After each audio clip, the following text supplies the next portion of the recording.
सवाल नहीं करेंगे।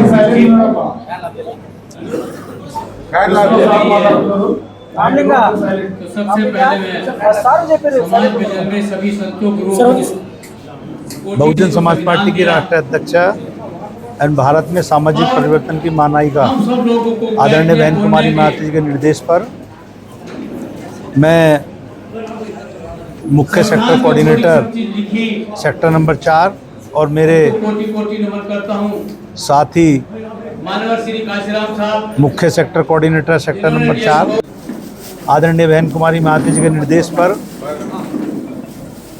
समय समय पर हम लोग यहाँ संगठन की समीक्षा करने आते हैं।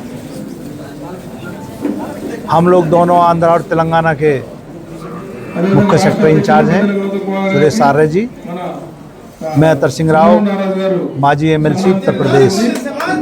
आज वेस्ट रायलसीमा जोन के संगठन की समीक्षा का आयोजन यहाँ किया गया है। आंध्र प्रदेश को 5 सेक्टरों में डिस्ट्रीब्यूट किया गया है,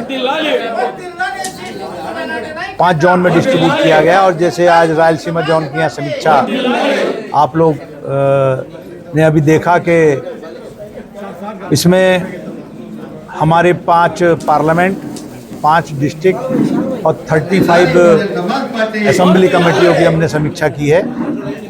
लगभग सभी कमेटियां, खुशी की बात यह है कि लगभग सभी कमेटियां हमें यहाँ पूर्ण रूप से कंप्लीट देखने को मिली हैं। और कुछ पदाधिकारी सिक होने के कारण यानी बीमार होने के कारण या कुछ लोग अभी बीच में कुछ लोगों की गाड़ी खराब हो गई, इस कारण से उपस्थित नहीं थे। सभी पार्लियामेंट की कमेटी, जिला कमेटी, विधानसभा की कमेटी कंप्लीट है।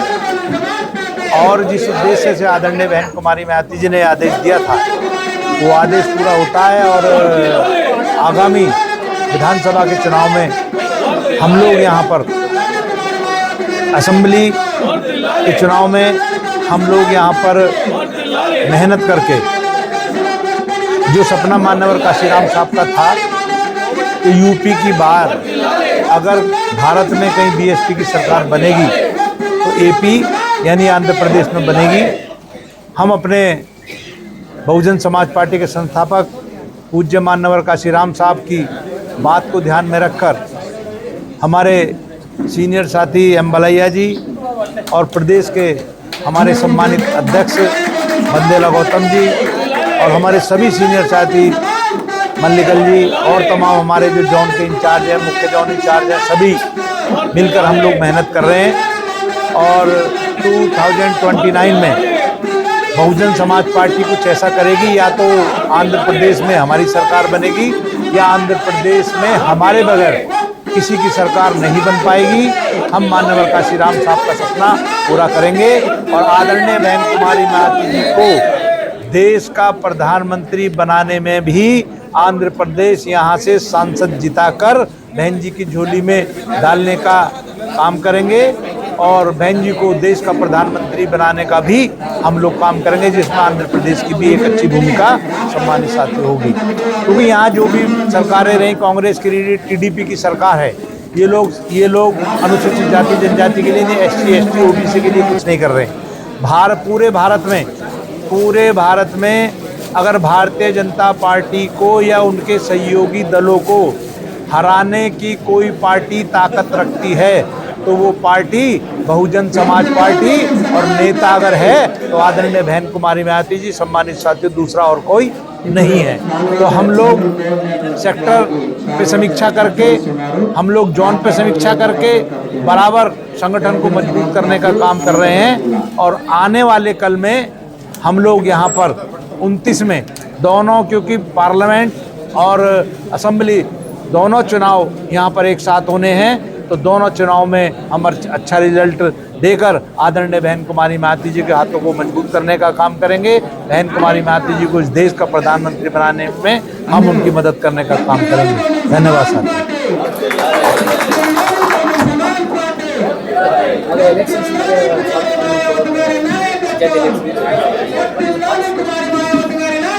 अभी जो भी पंचायत इलेक्शन होगा हम उसमें पूरी तरीके से पार्टिसिपेट करेंगे।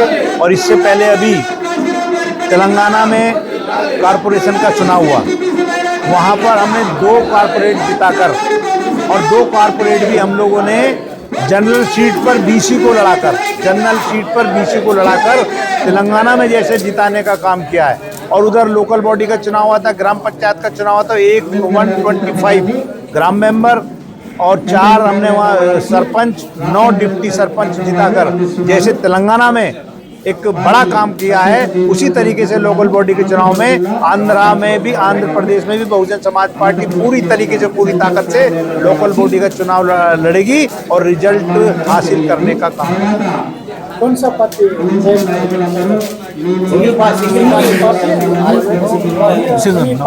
बहुजन समाज पार्टी अकेले, सिंगल इंडिविजुअल। हमारा किसी से कोई कोलैबोरेशन नहीं है, कोई हमारा गठबंधन नहीं है। आदरणीय बहन कुमारी मायावती जी ने भी आगे भी कहा है, और गठबंधन होना ना होना है आदरणीय बहन कुमारी मायावती जी के मंशा पर निर्भर करता है, क्योंकि बहन जी का ही आदेश अंतिम आदेश होता है। अभी तक इस तरह की कोई आदेश बहन जी का नहीं आया कि हमें किसी पार्टी से गठबंधन करना है। लोकल बॉडी का चुनाव है, असेंबली का चुनाव है, पार्लियामेंट का चुनाव है। हम बहुजन समाज पार्टी इंडिविजुअल चुनाव लड़ेगी और टीडीपी इनको, भारतीय जनता पार्टी कांग्रेस को मुंह तोड़ जवाब देने का काम करेगी। हाँ, और जो असेंबली के चुनाव में और पार्लियामेंट के चुनाव में आदरणीय बहन कुमारी मायावती जी और हमारे नेशनल कन्वीनर आकाश आनंद जी की मीटिंगें आंध्र प्रदेश में लगेंगी। taking a big leadership of drinking water. Assembly है ना सर, वो असेंबली पीने पानी तो आप ही देंगे, अध्यक्ष जी जवाब दीजिए। हम सब लोगों को बैठने बोलने के అందరికీ జై భీమ్।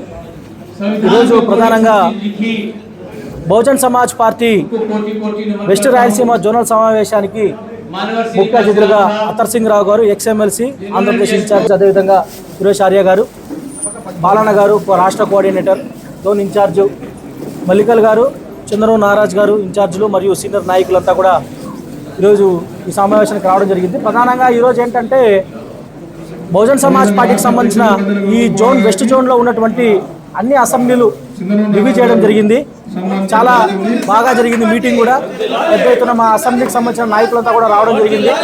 ఈ సందర్భంగా వారికి, అదేవిధంగా రాష్ట్రంలో ఉన్నటువంటి బహుజన వర్గాలకు అందరికీ కూడా బహుజన్ సమాజ్ పార్టీ ఆంధ్రప్రదేశ్ రాష్ట్ర కమిటీ నుంచి ఒక్కటే తెలియజేస్తా ఉంది, రాబోయే మీరు అడిగినట్టుగానే రాబోయే స్థానిక సంస్థల ఎన్నికలు సిద్ధం కావడమే కాదు, ఈ ఆంధ్రప్రదేశ్లో రాష్ట్రంలో జరుగుతున్నటువంటి ఈ 2 పార్టీలు చేస్తున్నటువంటి డ్రామాలు ఏవైతే ఉన్నాయో, ఒకరిని తిట్టించి ఒకరి మీద కేసులు పెట్టడం, ఒకరిని మాట్లాడించి ఇంకో రకంగా వెనుకుండి నడిపించడం, ఇలాంటి కార్యక్రమాలు ఏవైతే జరుగుతూ ఉన్నాయో దీని పట్ల బహుజన కులాలు, బహుజన నాయకులు చాలా అప్రమత్తంగా ఉండాలని చెప్పి బహుజన్ సమాజ్ పార్టీ శ్రేణులకి, ఈ రాష్ట్రంలో ఉన్నటువంటి బహుజన వర్గాలకందరికీ కూడా పిలుపునిస్తా ఉన్నాం, తెలియజేస్తా ఉంది। ప్రతి ఒక్కరి మాట వెనక వారి స్వప్రయోజనాలు, వారి పార్టీ ప్రయోజనాలు ఈ రాష్ట్రంలో జరుగుతున్నాయి। ఈ రాష్ట్రంలో జరిగే డ్రామాలు, ఈ డ్రామాలన్నీ వెనక ఒక పార్టీ వెనక చంద్రబాబు ఉంటాడు, ఒక డ్రామా వెనక ఇంకొక డ్రామా వెనక జగన్మోహన్ రెడ్డి ఉంటాడు। వీటిని 2 రకాలుగా గతంలో ఉన్నప్పుడు వైఎస్ఆర్ కాంగ్రెస్ పార్టీ అధికారంలో ఉన్నప్పుడేమి రాష్ట్రంలో ఉన్నటువంటి దళితులపైన, బహుజనులపైన, ఎస్సీ ఎస్టీ బీసీలపైన దాడులు, అత్యాచారాలు, దౌర్జన్యాలు, అక్రమాలు ఏమి ఆగలేదు। ఈరోజు జగన్మోహన్ రెడ్డి వెళ్ళిపోయి చంద్రబాబు నాయుడు అధికారంలోకి వచ్చిన తర్వాత ఈ రోజు కూడా అలాంటి పరిస్థితి నడుస్తూ ఉంది తప్ప రాష్ట్రంలో ఎక్కడ కూడా ఈ బహుజన కులాలైనటువంటి ఎస్సీ ఎస్టీ బీసీ వర్గాల కులాల పట్ల, వాళ్ళ వర్గాలకు వాళ్ళ శ్రేయస్సు పట్ల ఎక్కడ కూడా చిత్తశుద్ధితో పనిచేసే కార్యక్రమాలు జరగడం లేదు।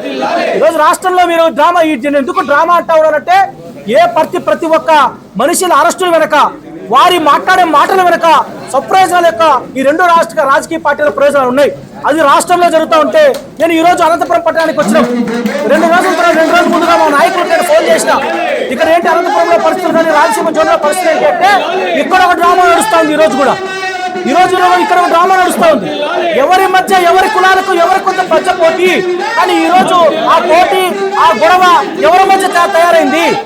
టీడీపీ వైసీపీ మధ్య పోటీ, టీడీపీ వైసీపీకి పోటీలు, అమ్మారెడ్లకు పోటీలు అయితే ఈ రోజు మన బహుజన కులాలను ఒకటి తీసుకొని వచ్చి వాళ్ళు పంపం కొడుకునే పరిస్థితి కనపడతా ఉంది. ఇట్లాంటి విషయాల పట్ల, ఈ రాష్ట్రంలో జరిగే విషయాల పట్ల కానీ, ఈ రోజు అనంతపురం పట్టణంలో జరిగేటువంటి డ్రామాల పట్ల కానీ మన ప్రజలు అప్రమత్తంగా ఉండాలి. మీరు భావోద్వేగాలకో లేకపోతే అక్కడ జరిగే సినారియోలకో మీరు ఫీల్ అవ్వద్దు. మన ప్రయోజనాలు ఏంటనేది మనం ఆలోచన చేసుకోవాలి. మనం ఎక్కడున్నాం, మన ప్రయోజనాలు ఏంటి, ఈ రోజు ఎందుకు మనకి ఈ పరిస్థితులు వచ్చాయి, ఈ రెండు రాజకీయ పార్టీలు మాత్రమే ఎందుకు ఈ విధంగా నడుస్తూ ఉన్నాయి, ఈ రెండు రాజకీయ పార్టీలు ఈ రెండు కులాల వెనకాల ఎందుకు మనం నడవాలి, మనం ఇన్ని సంవత్సరాలుగా స్వతంత్రం సిద్ధించి 75 సంవత్సరాలు గడుస్తున్నప్పటికీ కూడా నేటికి మనం ఈ రోజు అనిపిస్తున్న సర్వ సమస్యలకు ఈ పార్టీలు, ఈ కులాలు మాత్రమే కారణం కాదా అని మనం ఆలోచన చేయాలి. అంతే తప్ప మనం భావోద్వేగాలకు లేకపోతే మాట్లాడని చెప్పి పోయి మనము నష్టపోవద్దని చెప్పి నేను మన సమాజానికి పిలుపునిస్తా ఉన్నా.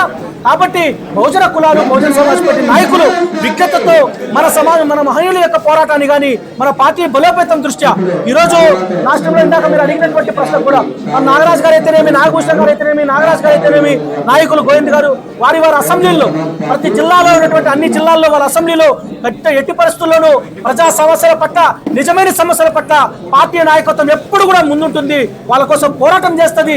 ప్రజలు కూడా విజ్ఞతతో ఆలోచించి మన శ్రేయస్సు, మన సమాజం, మన బిడ్డల భవిష్యత్తు ఎక్కడ ఉంది అని చెప్పి ఆలోచన చేసి మీరందరూ కూడా బహుజన సమాజ్ పార్టీ వైపు అడుగులు వేయాలని చెప్పి కోరుతా ఉన్నాను.